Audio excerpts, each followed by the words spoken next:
No evidence of collision in two Clangz case testimonies, said Sykes. Watch, like, share, comment, and subscribe. Hit the bell if you're also new to the channel. Remember, the more you like, the more YouTube recommend its video to its algorithm.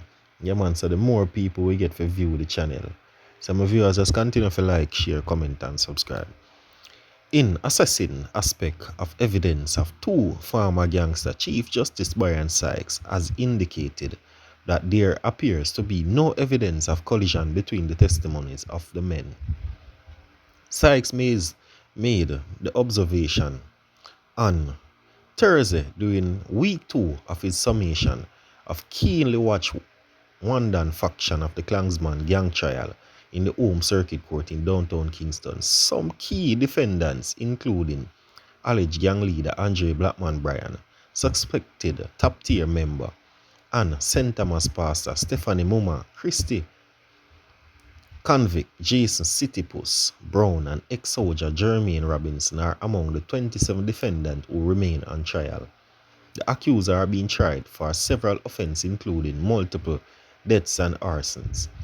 Sykes accessed the evidence of the two former gangster turned state witness in relation to the death of an unidentified Rastafarian man on Jones Avenue in Spanish Town, St. Catherine on January 14, 2018.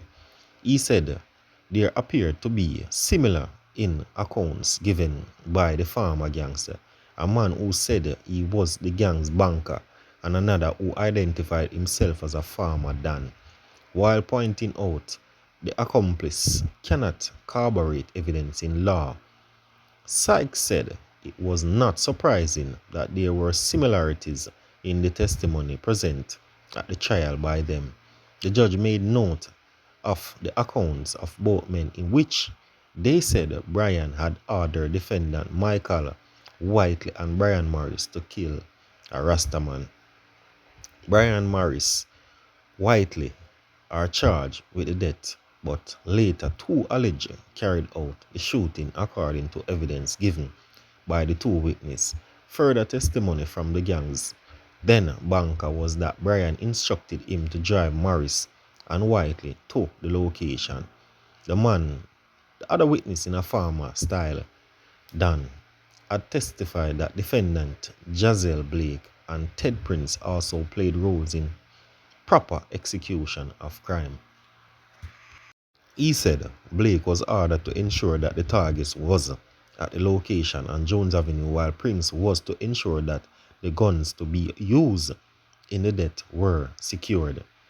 Blake had been freed of death charges relation in incident due to what was then said to be inefficient evidence to convict him of any of those crimes.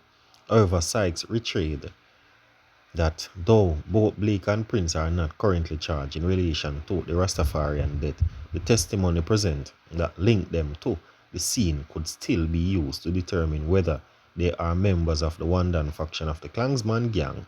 The judge also reminded the court of testimony of one of the ex-gangsters that the alleged gang member met up at Shelter Rock in St. Catherine after the death had reportedly been committed.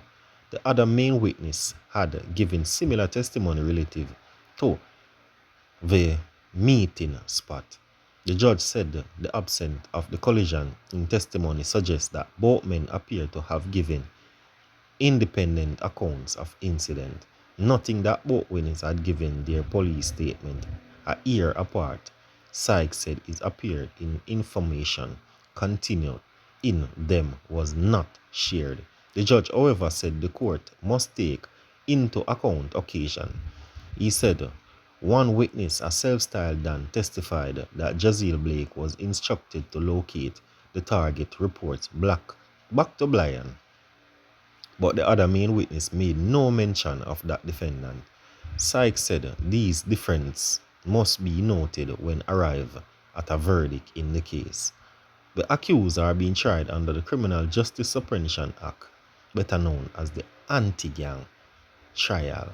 Yeah, man, my viewers, so we have just pick sense out of nonsense and know for yourself if this case is going downhill, uphill, or it can be seen where these gangsters can send to further lockup.